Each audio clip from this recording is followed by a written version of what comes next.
Sveiki visi. Šiandienos klausimas yra, kaip išspręsti problemą, kai yra kopijuojama tam tikra informacija iš vienos svetainės, dedama į informacinį puslapį ir susiduriama su problema šriftas. Kaip pavyzdžiui, jeigu mes darome kokį nors informacinį tekstą, pavyzdžiui, prekių pristatymus, parduotumo politiką, dažnai informacija imama iš kitų tinklapių. Ir susidūrimas su tokia problema, kad redaguojant su meniu nesigauna pasiekti norimą rezultatą. Vis tiek šriftas netoks arba kažkas ne taip ir taip toliau. Tai nėra Wordas, kad jūs galite taip suredaguoti, kaip norite. Kai jūs kopijuojate, jūs nukopijuojate daug nereikalingo kodo iš kitos svetainės. Kaip pavyzdžiui, tiesiog einu į svetainę, tiesiog pasižymiu, Ctrl+K, kopijuoju ir įdedu tą, ką nukopijau. Štai, tą kalbą įdėsiu. Štai matote, aš nukopijavau ir netgi atrodo praktiškai taip, kaip svetainė. Taip? Bet kur viso to problema? Problema ta, kad kai jūs kopijuojat, jūs nukopijuojat didelį nereikalingą dalį stiliaus, formatavimo, šriftų ir taip toliau. Pasižiūrėkit į kodo langą ir kaip visą tai atrodo kode. Tikrai šitam redagavime paprastai nėra nauda, matot, ir net netaisyklių. Paragrafas prasideda, tuščias baigias, divai, klasės. Esmė ta, kad faktas įkopijavus gali susimaišyti su esamai stiliaus failu šių svetainį ir panašiai. Tai tokie dalykai neturėtų būti daromi ir visada bus problemų. Kaip jas spręsti? Paprasčiausias būdas, jeigu numušti iškart stilius visus kopijavimo metu, tai aš galiu į kodo peržiūrą, iš tikrųjų pasižymiu, viską ištrinu ir įkopijuoju norimą tekstą.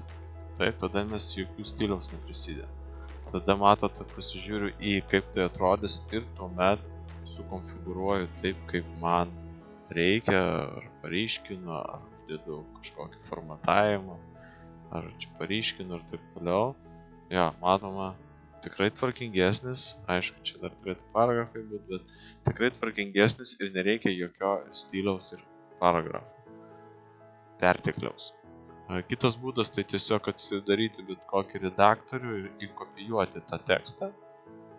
Aš vėl pasižymiu, dar kartą kopijuoju, tuomet einu į norimą redaktorių, kur reikia įdėti, tiesiog ištinu ir tuomet antrą kartą kopijuoju.